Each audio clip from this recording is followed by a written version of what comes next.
un temps de 2 mois qui dure juillet et août au Tetris. Et depuis 2017, on questionne, on est vraiment sur la question du numérique et on prend tout le Tetris, grande salle, petite salle, les arrières de scène, et on expose des œuvres. Depuis 3 ans, on collabore avec des structures, parce qu'on a un réseau qui est un réseau national, et on collabore avec des structures qui sont dans ce réseau. Donc on a travaillé avec Scopiton, qui est sur Nantes, on a bossé avec Interstice qui est sur Caen, et là cette année on bosse avec Valérie Perrin de l'espace multimédia Gantner, et nous en sommes très ravis. L'espace multimédia Gantner, c'est un lieu qui existe depuis 1998, qui est situé dans l'est de la France, à côté de Belfort, donc dans le territoire de Belfort. On a un service du département du territoire de Belfort, et depuis plus de 20 ans, on propose énormément de choses qui s'adressent à tous les publics, tout est gratuit, autour des cultures numériques. Donc on est labellisé aussi Centre d'art contemporain depuis 2012. Et à ce titre, on a une politique d'édition, on organise énormément d'expositions, et aussi on a également une collection d'œuvres d'art numérique, donc qui sont vraiment des œuvres génératives, qui posent évidemment énormément de questions de conservation. Et pour nous, c'était la proposition de participer à Exhibit, donc proposition faite par le Tetris. C'est vraiment ce qui est bien dans les réseaux, c'est la rencontre entre l'Est et l'Ouest.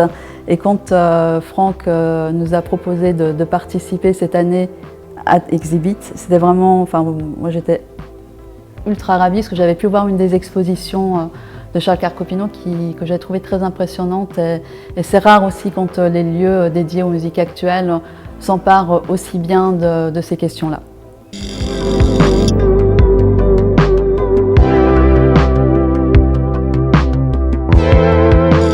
Cette année, c'était un peu particulier, effectivement. On a programmé tous les deux. Premièrement, parce que moi, j'avais déjà une ou deux artistes, d'ailleurs. Puis Valérie en avait beaucoup plus. Du coup, on s'est dit, on essaie de se répartir un petit peu. Et on a travaillé comme ça. On s'envoyait des idées et c'était validé ou pas. Enfin, on en discutait et on a toujours co-construit la programmation, en fait. C'est la première fois que je programmais à Cattenom, en tout cas pour une exposition. Et du coup, c'était assez évident. On était assez connectés sur les mêmes envies. Pour le coup, moi, j'ai l'habitude de travailler avec les salles de musique actuelles, que ce soit le Moloko ou la Poudrière dans l'est de la France. Et la plupart des propositions, je les fais aussi avec cette idée-là. Il y a pas mal d'œuvres qui reprennent des objets qu'on trouve dans les salles de concert.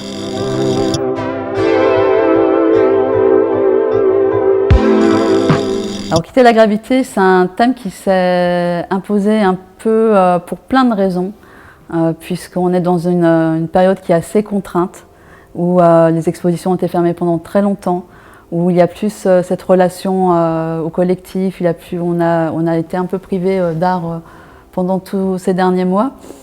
Et puis donc la situation sanitaire est aussi un peu grave. Et donc l'idée, c'était vraiment de pouvoir s'abstraire de toutes ces lourdeurs du quotidien à travers des propositions d'artistes qui sont toutes des femmes, qui nous invitent à quitter la gravité vraiment littéralement, avec des œuvres où vraiment on va s'envoler, on va s'abstraire de la pesanteur. Mais aussi, il y a un double sens aussi dans la gravité, là que j'ai plutôt emprunté à un texte qui a été paru dans le livre « Quitter la gravité » de l'Association des astronautes autonomes, où là, il s'agit de s'abstraire d'une façon binaire qu'on a de penser et d'aller vers d'autres horizons. Donc en travaillant avec Valérie, la particularité de cette année, c'est qu'il y a quand même beaucoup d'artistes, il y a 13 ou 14 artistes, et la complexité la fluidité du parcours nous a fait quand même nous dire que ça serait bien de travailler avec une scénographe. Et là, pour le coup, on travaille avec Ingrid Buffetto, qui a travaillé avec nous depuis un mois et qui va nous suivre jusqu'à l'ouverture le 26 juin à 11 h.